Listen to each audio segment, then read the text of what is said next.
First, I would like to give gratitude to the Yoga Festival for hosting us all here, and to Theo right there, who is a filmmaker, a professional filmmaker, and he graciously agreed to assist me today with the class. And he's recording just me, not all of us. We're recording so that I can send you a file sometime, probably in about a month, whenever it's ready.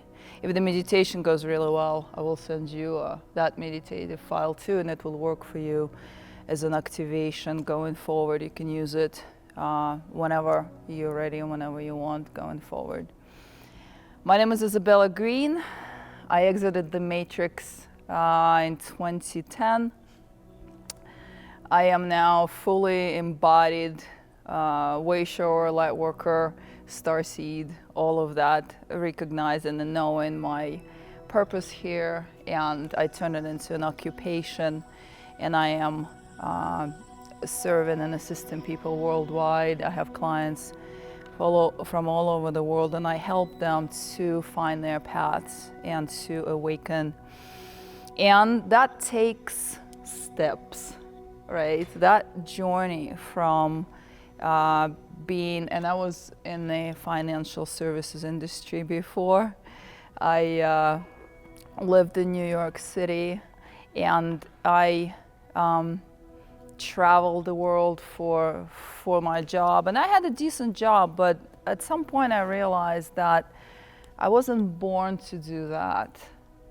That it was not, as fun as it sounded for a while, I realized at some point that I was not born, it was not feeding my soul, it was not assisting anyone except the people who were making money from that.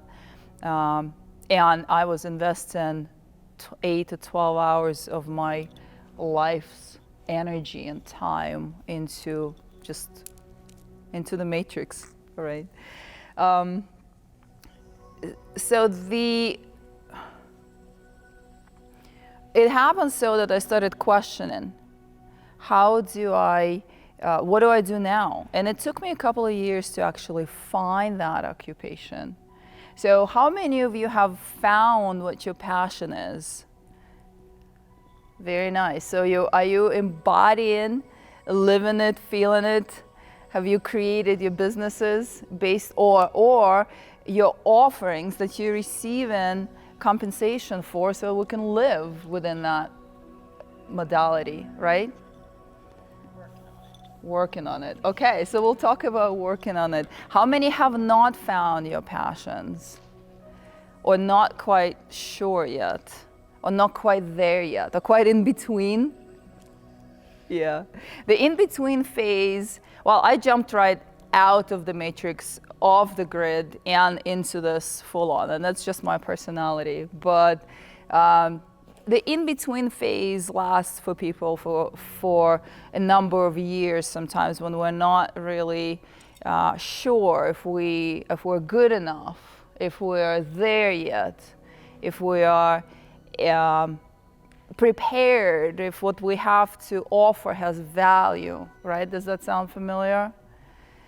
And then we have difficulty asking people to compensate us for our input. So a lot of people do their passions on the side as a hobby, right?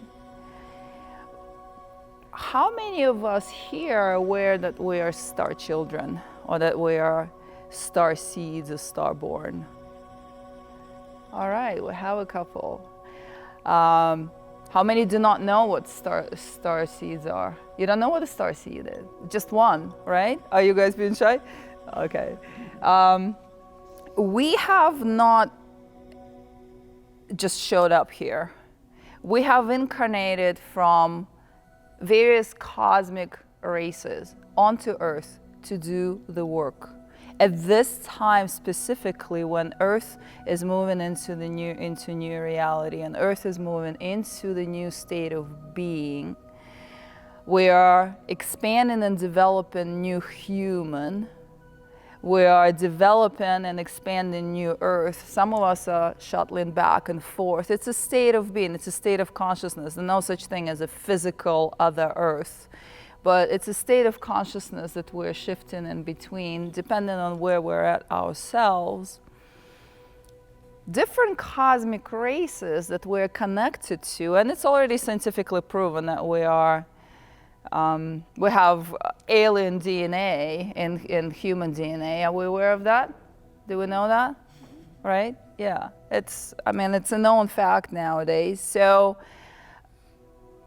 different people are more connected to some races and less to others. However, I believe, and I'm talking about cosmic races, and I believe that we're connected to all races because we're living in shared consciousness. As much as we're not aware of that, we are living because human brain filters everything out, we living in the reality of separation. That's the physical reality of this world, that's separation. But the truth is that we are connected. We're all connected. How many of us had a meditative experience, even within this festival, where you felt like one, right? How many of us have moved to the neighborhood and all of a sudden you start liking things that your neighbors are liking too? Or all of a sudden you're dreaming about things that you never dreamt about, meaning literally having dreams that belong more to your neighbor, perhaps. Right? Have you noticed that? I noticed that because I pay close attention to things.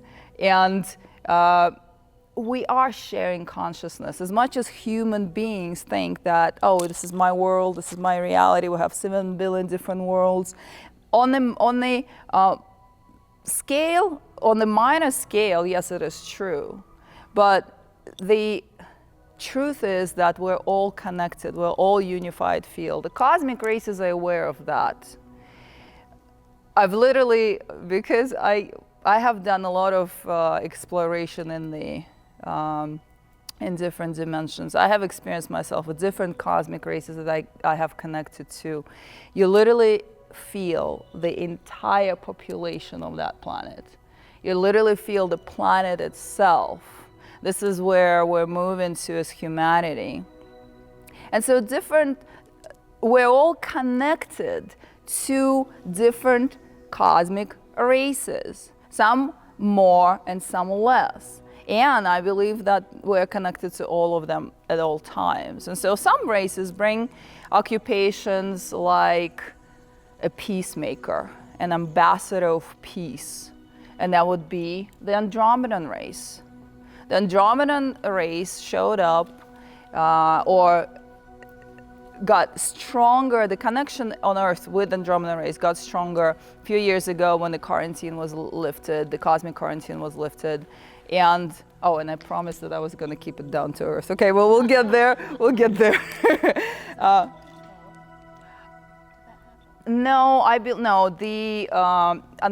quarantine that allowed the Andromedan race in happened, in my observation, happened about 2 or 3 years ago, but there's no time.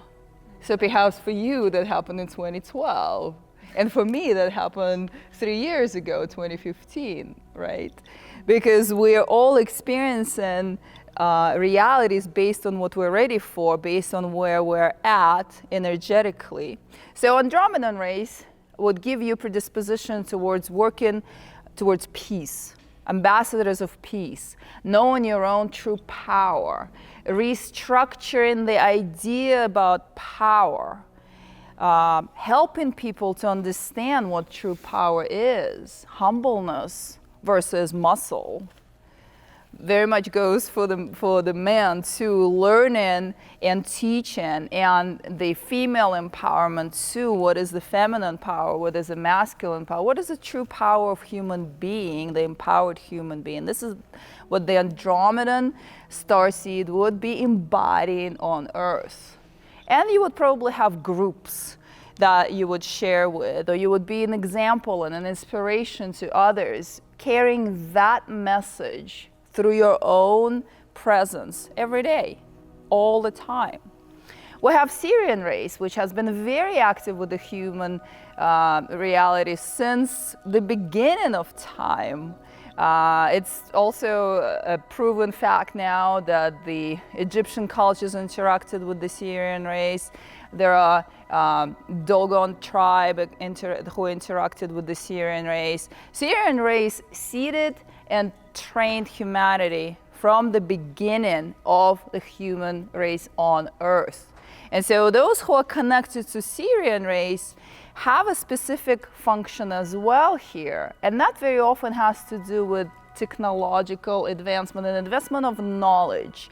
They're very good at assisting people in advancement of technology and medical technology, but in the right direction, because we as humanity have twisted and corrupted all the teachings that have come in. And so now we are here with the people who are connected to Syrian races to assist, to bring the knowledge and understanding of technology, like we have our sound healing lounge right out there, outside there. That's a positive way of using technology, the healing technology, for the human beings. Pleiadians are very common. We all go through a Pleiadian phase. So Pleiadian phase is when you're just opening your heart, just realizing that you're a healer, just recognizing that you are an empath. You can feel everybody. You can feel everyone in the room. All of a sudden, you're too sensitive to deal with the world, or you remember yourself that you had these abilities, the healing abilities, since day one. This is when you're integrating your inner Pleiadian. This is how I put it. And as you develop more and you progress more and your frequency gets higher and higher, you're able to pull in connections with the races that have higher frequencies. So Pleiadian would be the most basic level. When you just first starting on your healing journey, you're probably linked to the Pleiadian team, and they're probably assisting you. You're probably getting downloads. You're probably getting dreams. You're probably getting information into your mind that assists you to move on within your journey. And it helps you to develop that passion, that understanding of who you are. For example, someone who is super sensitive can use these gifts as an intuitive, because you know everything that goes on with that person in front of you. You feel them. You can relate to their state of being, so you can bring that into your toolbox as an occupation, or as a part of your occupation, a part of your toolbox. So I just went over this to give you an idea that we are right now living in a crucial time on Earth where we're invited, and I would say not very gently invited very often, into stepping into our power. I work with people who come to me and tell me horror stories, how their lives fell apart, and oh, I lost my job, I lost my husband, I lost my wife, I lost my house, and now what? Now you can connect to your true calling, because everything you were doing before that was the human conditioning. And now that you have experienced that and lost it all, you can now step into who you really are, why you came here, what you came here to do. And from that point on, we start developing, and how fast we develop depends on how focused our energy is. How fast we develop our gifts, how fast we develop our practice, how fast we start offering our gifts as an occupation that we actually get paid for. And here's the thing, that we have been all raised and trained to believe that you cannot charge for your passion, or it's just bad to charge for your passion, because if you're doing spiritual work, how could you possibly need to pay rent? How could you possibly need to buy groceries in the store and pay for it, right? If you did not join the monastery or the convent, or not living in a spiritual commune, but you want to do your spiritual work, my personal opinion is doing it from the place of integrity is a much more spiritual act than not charging for it. I believe that we're perfectly all right at this time to set up our businesses, to set up our practices, to bring in our abilities and share them with the world, because it makes us happy. And what does happiness give us? It gives us joy. Where does joy bring us? Joy brings us into higher frequency. The higher frequency you emanate, the more you have joined the troops of the ground troops on Earth, the star children on Earth, who are assisting this planet at this time to evolve. You sitting next to someone and emanating good frequency because you just did something that you love. You're doing something that you love and you enjoy it. You get paid for it, yes, because you need your whatever you need for your life, right? But you are emanating great frequency, higher frequency. You are inspired. It's not that you just want to work and you hate it 8 hours of your day and then you come back home and you're trying to do a session for free because you feel it makes you a better person. And then you don't have the resources, you don't have the focus, you don't have the energy. So I believe that, and while I am an example of that, I went through a couple of tough years when I was going through that phase that I couldn't charge people. This is very common. This is the most common state of being on this planet, is that if you're a good person, you would not charge people. If you're a spiritual person, you would not charge people. But, well, I dedicated my entire life, my focus, to developing my abilities. As my abilities grew, I got more and more comfortable. And now I'm speaking from the place that I am doing this as an occupation. I help people find, I do Akashic records reading, which means all the way we can look at the incarnations. Incarnations help us understand what it is that the soul is predisposed to on this particular timeline, because we're having parallel reality experiences, lifetimes all over the place. We have thousands of incarnations happening at the same time in many places, in many dimensions, in parallel Earths. But we're focused in the physical form right here in 3D, so this is all we know, more or less, unless we have a multidimensional brain and we know more than that. But if we're focused in this particular time, on this particular timeline, we're also pulling the incarnations that are linked to this particular timeline. And so you can look at the incarnations and say, okay, I was doing this, this, and this, and this, and that, and what's the common denominator between all of this? That would give you an understanding of what you're predisposed to the most and where your success rate is in this life.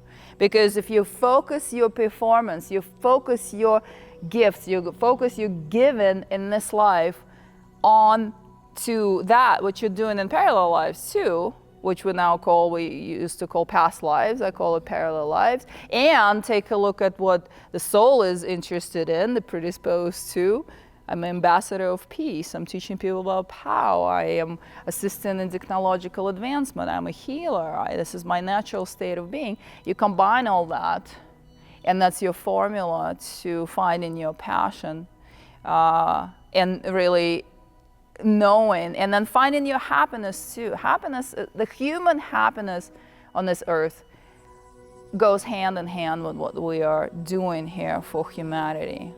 It no longer is linked to, oh, I got the great boyfriend, I got a great girlfriend, or I got a family and 6 kids. It no longer is that. That's the old modality. These things happen, but it's a side effect kind of our mission here. And I believe that we'll have a mission.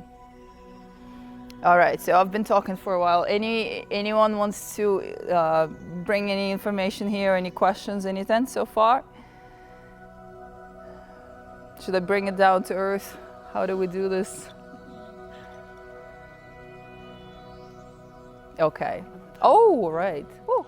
I'm sorry, before we come back to earth, you got me curious with the quarantine thing. What is the quarantine? Because we got so low our vibration that other beings stayed away from us? Yeah, we had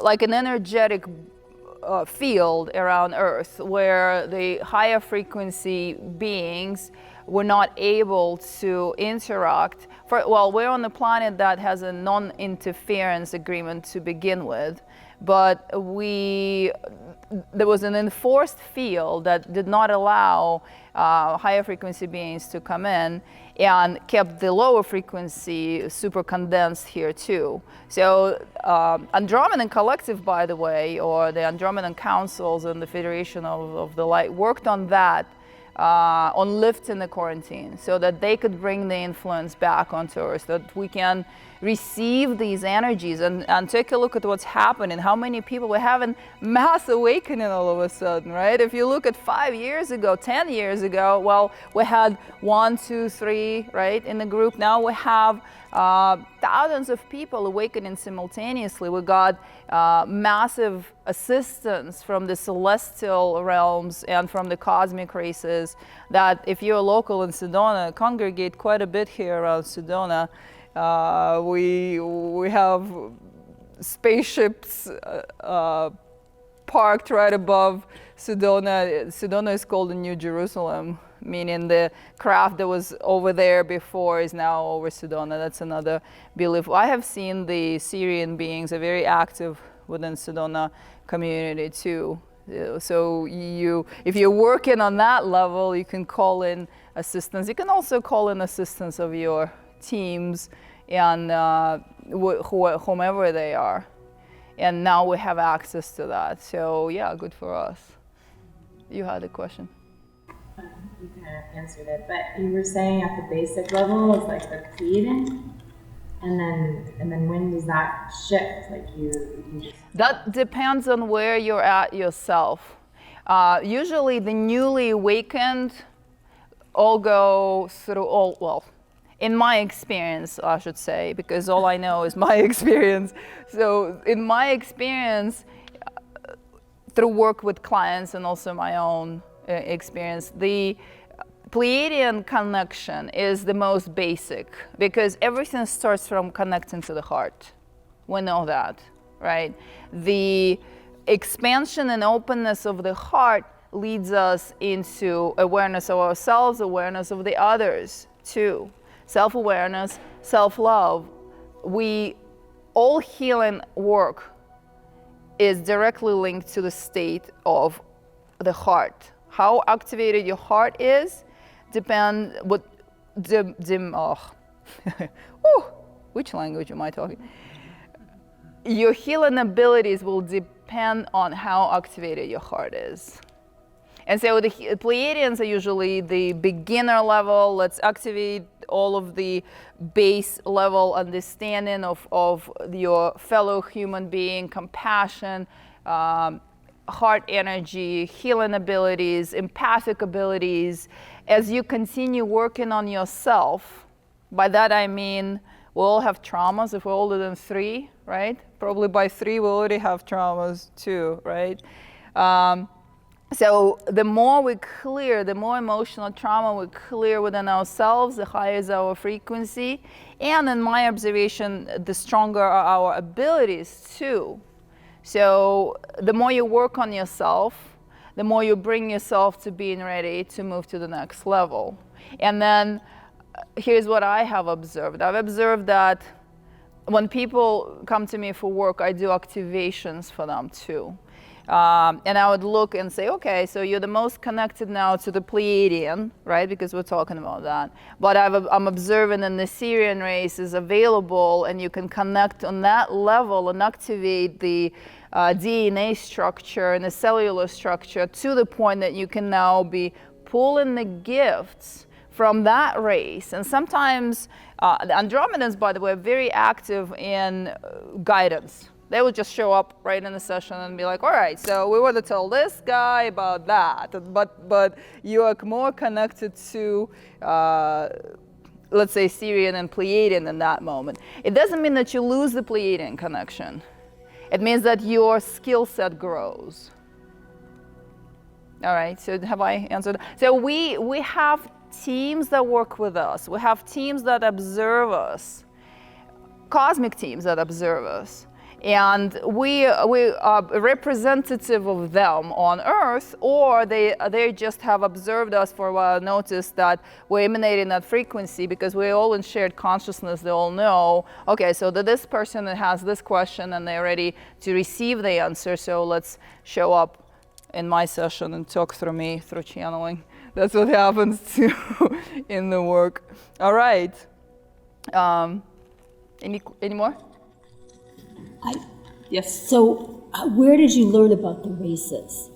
I mean, is there a book that you studied, or it came to you through channeling? I just started channeling recently. I came to Sedona in 2012, and I was pretty dense still at that time, but I wanted to serve dimensions. It was so popular. It's like, oh, serve dimensions, let's do that. So I just got, no, not for that reason. I just wanted to expand my gifts. And I started meditating, and I started doing the advanced yogic meditation that gets me up at 3 in the morning, 3:30 in the morning. And to activate the pineal gland, or to activate the third eye, I sat for sometimes 3-4 hours. Sometimes I would start at 2, but then it started, the time frame narrowed. I didn't need to sit that long. So I was sitting 2 hours, and then by now it's 1 hour, and I get up around 3:30. Doing that would give you access to just about anything you need. You just wake up then, right? Now I do wake up. For a couple of years I had alarm clock set up for myself to get up, but now my spirit just wakes me, and literally I get a nudge like, come on, it's time to meditate. All right. Tell us more about the times of the day. The optimum times, as you said, early in the morning. Why is that? Okay. These are called the pineal gland hours. Between 1 a.m. and now wintertime 6 a.m., but summertime will be 4. So between 1 and 4 a.m., but after you already had a little sleep, because when you sleep, the body starts producing melatonin and a whole array of chemicals known as well as DMT and other chemicals that you don't need to take. The body naturally produces that. And when you focus energy, you move your energy through the body and you focus your attention on the third eye, which you can look, on the scientific picture and find where pineal gland is located and focus on it in the back of your mind. Your focused attention moves your energy there. It's good. I connect that also with the pranic breath. So I move energy from the root center through the centers into the third eye space. So you have your full support, all of that rocket fuel in the center of the brain. And you are also, your brain is naturally that are producing the chemicals that assist you to access that multidimensional awareness that is filtered out. The minute you woke up, or even when you woke up and you turn the light on to go to the bathroom, the chemistry in the brain switches to producing serotonin. That's it. Everything is shut down. So when you're waking up in the middle of the night to do the meditation, we can have by the way, the orange spectrum light, which is very nice here, or a red spectrum light, very low, like the headlamp that you go camping with, that would work, or nothing, complete darkness. These are the only two kinds of light that would assist the brain to continue producing the chemicals if you have to go to the bathroom before you meditate and stuff. If you look at your phone, it's over, because the white light on the phone, on the computer screen, any white light immediately switches the chemistry in the brain, so you just lost it. Okay, so just to make sure I understand this, so you're kind of maintaining that same chemistry that was in the brain when you were asleep, Yeah. but yet you're awake. Mm-hmm. And by looking at lights, that shuts that off. But so you don't, but it could be orange or red, but other than that. Okay, so the ultimate state that we want to achieve during that meditation is when the body is asleep, but the mind is awake. And my intention is to take you there during the second half of our class, when the body is asleep, but the mind is awake, meaning your consciousness is awake. You are observing. The analytical mind would be flickering in and out. The minute you say, what was that? You're back in your body. But if you're able to maintain that consciousness just floating and become the observer, just observing where you're going, you have access to vision, to actually experiencing other dimensional, not only states of being, but also visions and interaction with beings that you like. I did that for a few years because I was very curious. Let me go sit with this council. Let me go here, let me go there. So I experienced different locations, different dimensions, different planets. Now, shoots me right into the void. We call it samadhi in this, in the yogic tradition. So I start doing the breath. I actually do the breath at the beginning of the meditation. Start doing the breath, and I'm out in the void. And that's where you experience that that we're all connected. Those who've done ayahuasca know that feeling of full connectedness. I'm not recommending ayahuasca, but I am saying that people who have done that have experienced that connectedness, the sense that everything is one and all made of the same exact energy, and you are non-existent. You become nothing. Nowhere, no time, no personality, nothing, but yet you are conscious in that space. So that's the space of the ultimate observer. Quantum field of information, quantum field of potential. You could grab any potential, bring it back. Sometimes I come back to my room and I don't know where I'm at for a while. So it takes a while to put that reality back together. I open my eyes, all I see is the golden light, if it's daylight by that time. And I literally see how the objects my brain fills that back in my room. That's fun. You can shift yourself from one timeline to the next. You can bring potentials into your life that were not available to you before because you left from one timeline and came back onto a different one. So there. All right. Okay, so I guess this is a very different class. Like Shunya said at the opening ceremony, we don't really know how the class is gonna go. So this is a very different class than I expected, but yeah, let's go. We have about 20 more minutes. Here's what we're gonna do. We will talk for a little bit more. Then we'll take a break. I want you very comfortable when you come back. We will lay down close to me so you can hear me. And I will do a meditation. I will offer you a meditation. We will move through the body. We will move the energy, clear the energy centers to give the body access to your own abilities. At the end of the meditation, we will do an activation. What does that mean? The activation means bringing or pulling in the original blueprint of the soul a little bit more into your form, to record that, re-record that into the cellular DNA structure, assist you to restructure the DNA, assist you to restructure the cells, assist you to gain access to knowing who you really are. And we will bring all the teams, everyone who is available for all of us here to offer that energy. When I do personal sessions, I know specifically which race we're working with, and someone asked me about channeling. It just started happening at the end of the session. I allow that race to speak to the person. So basically the higher self speaks to the person at the end of the session.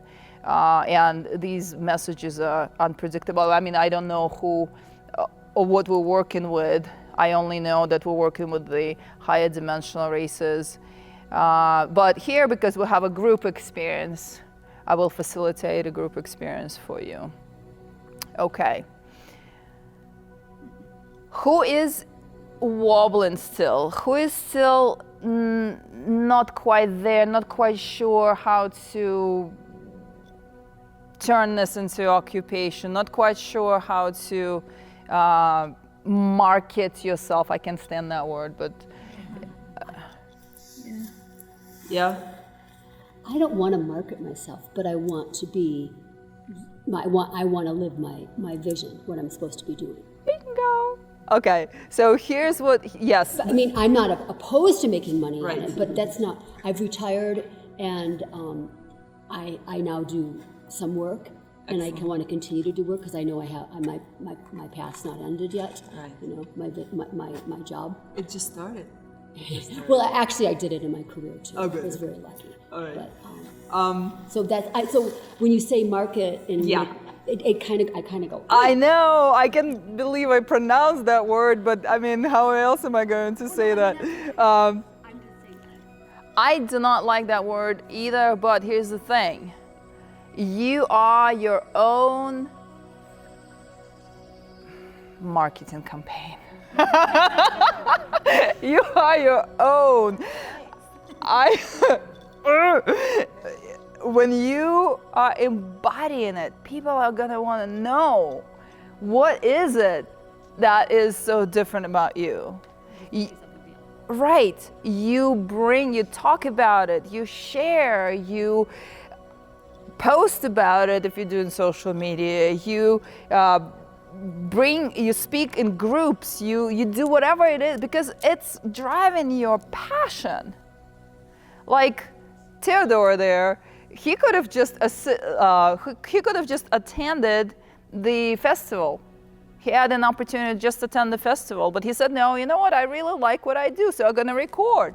And so he joined the media team, didn't have to, but he's working now with the media team throughout the festival. Why? Because I love doing this, I want to do this, and I will do it naturally. This is my calling, this is my talent. And it's the same for all of us. So when we're experiencing this, that crickets, for example, right? You've gone full speed ahead, you set up your website, you did your business cards. By the way, my business cards are over there. And you're all ready to go, and then check where your focus is, because it literally, your success in that, your expansion, I like expansion so much more than success. Your expansion depends on where your own focus is. If you're focused on, I have this boyfriend, he's driving me crazy, and oh my God, and you're like doing that, and did he call, did he not, oh my God, and didn't he call for 10 minutes, it's been already. So if your focus is there, or again, I need a man, I'm talking as a girl, I need a man, where's that guy, oh my God, it's time, and where is that guy? If your focus is going in that direction, you're not feeding your passion with your energy. Your focus is scattered. So I believe very strongly, I've observed that in my own practice, that we need to direct our focus, our attention, and our inner passion towards that which is our occupation. And then clients or people who need your help show up by themselves. I have not done a hair of marketing aside from talking on YouTube channel, Isabella Greene, Greene is my YouTube channel, except talking on the YouTube channel about what drives my passion, and then also posting on Facebook, oh my God, I just had that session and I learned so much, because information that comes in during the session that I do is something that I never ever read or heard about before. And then it's just downloading because I connected with the client's soul stream or the flow of their Akashic information. And I learned through every session. That's inspiring to me. That's exciting to me. Is it tiring? Yes. Here's another thing. If we're complaining that we're too tired. Oh my God, I just had a 12-hour day. I did that.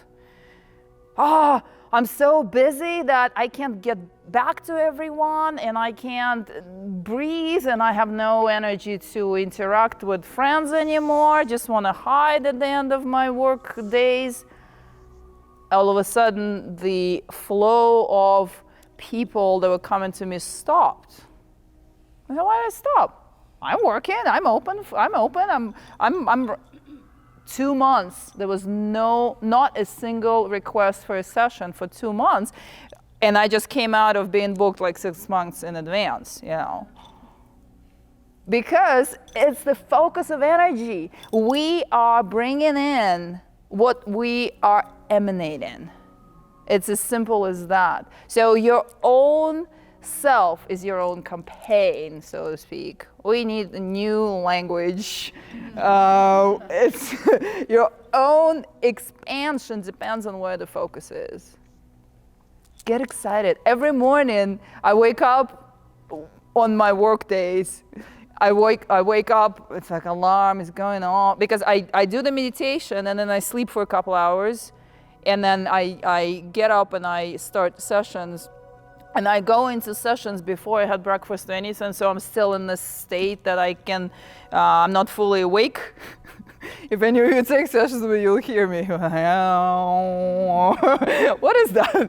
That's because we're going to go right back out of the body. It's an out-of-body experience for me. So I wake up in the morning and I remember the clients, not only that we all interact in dream time, I interact with people who I work with the night before in dream time and meditation. Then they tell me, oh my God, I was dreaming about you all night. Like, you wait, let's see what's gonna happen next. So I get excited. Wow, I'm going to find out something new through this person. When this person brings and opens their energy flow to me, and I bring all of the incredible higher dimensional teams that are working with me and through me and with us, all of us, then this is going to be an exciting morning. This is going to be an exciting day. And when I was doing this thing, like, oh man, I'm so tired. Oh, that person and his story, it's killing me. And now I have to talk to him for like 3 hours. Good God. You know, that's when the business stops. And the business or the flow of people, that's when it stops. So I'm basically animating the whole experience for you, just to let you know how, in my experience, this is how it works. I have never, ever, ever, I have not activated any of the like search something engine or whatever advertisement technologies that are available. None, zero. And I'm booked out now a few months in advance, and I have a constant flow of requests for sessions. And stuff that I do is not common, in case you have not noticed. All right, we had another question. Okay, so when you briefly mentioned about a client, let's say, with a sad story. Oh, that's common. Okay, so that they have a sad story. And Yes. with what I do, sometimes when I'm all finished, people will come up to me, they'll start crying, they'll want to hug me, and all of that. Do you feel that, do you have some sort of a protection around you to keep you taking in these different energies? Tell us about that. That's a very common question. I'll just share an experience here with you. A couple of things. First of all, as a practitioner, right? I take client calls first as an introduction. I do an interview. Through that interview, I ask them questions of awfulness. Everything awful that ever possible that happened to you. And so they tell me stories, and by the end of the day, I sit there going, my God, humanity is so screwed, right? But you let that go in, and flow through you like a river. You literally understand that you are here. It's not you as a person. Source is working through you. Your higher self is working through you. Your higher dimensional team is working through you. You allow that to come in, and you develop the ability to not get emotionally involved. If I was getting emotionally involved from everything that I hear from people, I would have probably hung myself by now. But it lets you let it in as a practitioner, and it just flows right out. If they call me the next day or write me the next day, oh, I have another question, I don't even remember what happened in that session. It literally just floats right out because we're working with the higher energies, and I allow those energies to take care of whatever, and then it's gone. Then I'm back into my human experience. But when we are in a large group, like at the festival, it's a known thing. People are scared, right? They say, oh, they're all these entities, they're all these beings, they're all this evilness, and it's gonna take my energy, and I'm gonna feel exhausted, right? I was concerned. I do Sedona Cosmic Awakening, which I actually wanted to bring the flyers. I do Sedona Cosmic Awakening too, and that's coming up in April. That's a conference about the ET interactions. And this year we have David Wilcock and many other wonderful presenters here. I'll put the flyers here in case you guys are available to attend. And I was doing a workshop for 300 people. So I was on stage, and in front of me there is a full house of people. And I thought, when I was going in, some people were telling me, oh, you're gonna be dead after this one. Look at you, you got a full house, you're gonna die. And I said, we'll see, you know. So what happened, you put yourself into a higher dimensional state of being. You literally connect to that. The energy that came through, every single person in the room felt it. Every hair was standing up, I could see it. But after the workshop, I stood at the edge of the stage and I hugged 300 people, like this. And every single person came up to me for a hug. One guy went to the car, brought a dog for me to hug, and like handed me a dog to hug. And I hugged the dog, and then I hugged the guy. And I walked out of that workshop not touching the ground. And people looked at me and said, what happened? Why you look so radiant? We saw you hugging all these people. How come you feel so? I said, because I was fully connected into the space where, basically into the higher self, into the space of source, where we're bringing that energy forth. And this is the space where we are not affected by people that are around us. It's a skill, it's a practice. I'm myself getting sometimes better, sometimes not so there. It depends where you're at. I say if you wake up in the morning in a heavy mood, don't get out of bed until you change that. That's low frequency, you know. Yeah. Work your energy, work your mood, work your inspiration to be alive, work the state of being. If you do the nighttime meditation like myself, you'll always wake up in a good mood. It's a guarantee for sure. But do not go into the world thinking, oh, the world is going to make me feel better. No, what we emanate is what we attract back. So if you're feeling contraction is what you're going to experience, and it's only going to get bigger by the end of the night. And this is how the whole thing grows into difficulties. So there. All right. What do we have here? Now we have a couple more minutes. We're going to, the meditation itself and the activation is about 45 minutes long. Are we comfortable with 45 minutes? Because I can make it a little shorter, but then it's like, cutting corners there a little bit. Are we okay with 45 minutes? here's what I have been told. People start experiencing visions. We're going to go through the energy centers. Once we are past the third energy center, the solar plexus, people usually don't know where they are anymore. Meaning they say, oh, your voice is kind of getting farther and farther away, and I am walking in the field somewhere in the cosmic star space, you know, something like that. This is what I hear. When we get to the upper centers, people are usually by that time are pretty tranced out already. And that's when once we get to the heart centers, we will connect and create the unified field here with all of our heart centers, and then we're going to bring in the activation through the upper centers too, for everyone. So that takes about 45 minutes. Okay, so let's take another 5 minutes to talk, and then we will break so that we have time to come back. And then I would want you laying down here comfortably. It would be very nice for you to have something over your eyes. If you have it like a scarf or anything, and then pillow and something to cover yourself with, because the bodies will cool off a little bit.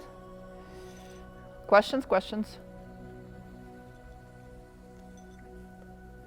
Good. Okay, so what is the purpose of awakening?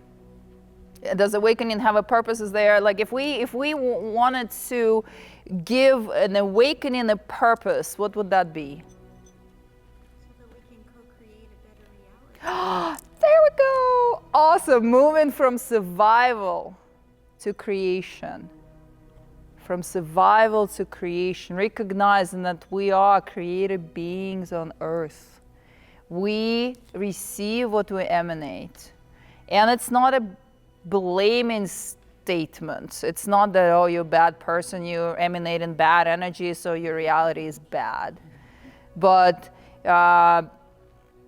if you want to find source, trace back manifestations, Lao Tzu said. It's true. And we emanate what we've been raised to, conditioned to, what we've been through. All of that is within our energy field, and we are co-creating reality with that as our tools.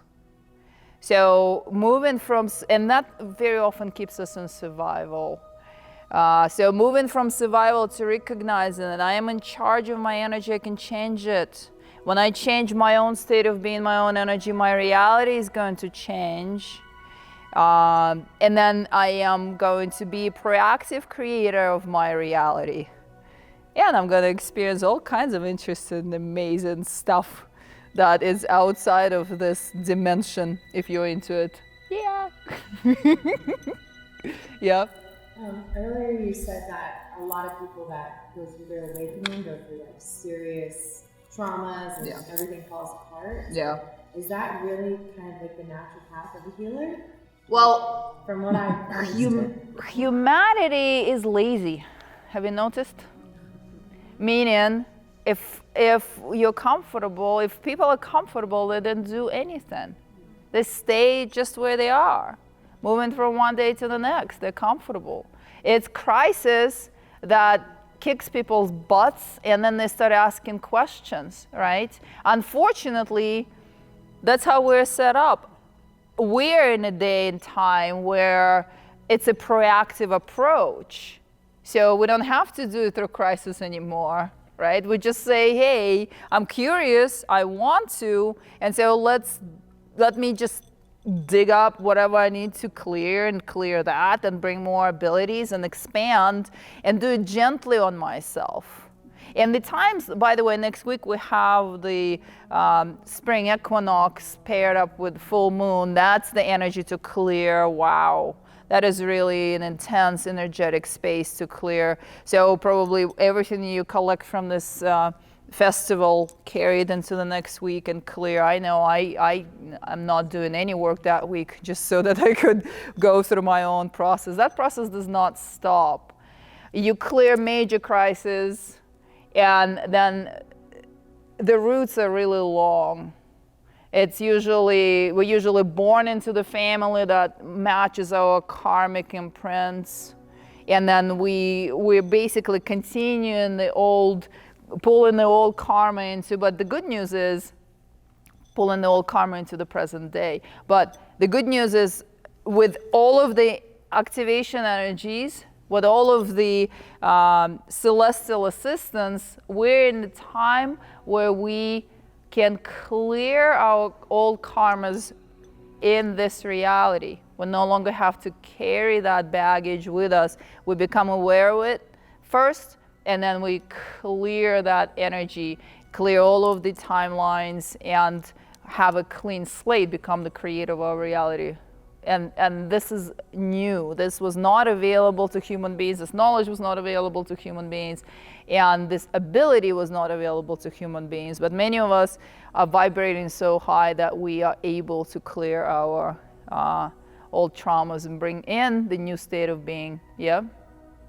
Could you expand a little bit more on the clearing process? I think that it depends on an individual. I can share with you my own, which I created myself, and it's I made it a part of my meditations. So when I'm doing the breath, first of all, becoming aware of what you no longer want to carry within you, and then what you do want, where you want to move into.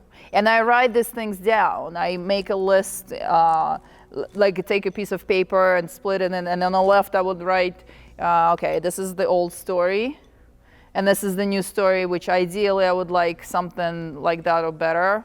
And so becoming conscious of the patterns or conditioning or the traumatic experiences, or, oh my God, why am I keep feeling this emotion through my whole life, right? The emotion, you trace the emotion back to the original inception of emotion. When did you feel this way first time? Oh my God, I was 3 years old and I still feel that way, right? The inner child work too. So you pull that awareness in, and then I do the clearing process through meditation too. So I would, as I'm doing the breath, the pranic breath, I'm pulling the energy out of the centers, out of my whole physical form, and I'm pulling these emotions with that energy out. And I'm pulling out the imprints of those stories, and I'm saying this is no longer my story. I'm fully aware that that was my story, that was co-created my reality, and now that you're aware of it, you have a choice. Because playing the victim only works when you're blind, when you're not aware that you're playing the victim. When you're aware that you're playing the victim, it's a choice, right? It becomes a choice to continue that way or to change. And then with the meditations too, you take yourself into the space how you would ideally like to feel. I would like to feel this way. So replacing the old emotion with the elevated emotion, that's what works for me. And everyone can create their own clearing process. If I had a spot that I just can't find it and can clear myself for whatever reason, I just feel it, there's something there, but I can't get to it, then I would take a session with someone. Someone who could assist me in finding the blind spot. I do this for other people. Sometimes I say, I wish I could do that session on myself, but if I cannot do this session on myself, then I would go to someone who can shine a light and help me find the root. You find the root, pull it out, replace it with a different type of energy. That's the clearing process. Okay. So embodying the Lightworker path, it's living it, breathing it, emanating it, being grateful for it, with which I have to I get to. I get to do all these wonderful things in this lifetime. A lot of us are not very happy being on earth. I was never happy being on earth. And I'm waiting for my contract to be over this time around. But while we're here on Earth, we have to do the best we can. So I get to experience this. I get to help people. I get to expand my business. I get to grow into a beautiful star child. I am here to have a human experience, flesh and blood, and I am connected and fully aware of my multidimensional nature, that I'm also source, that I'm also other cosmic beings around, that I'm also non-physical, have an amazing experience elsewhere, and here I am. So, embodying your Lightworker path, your mission, we're all required here at this time. Thank you.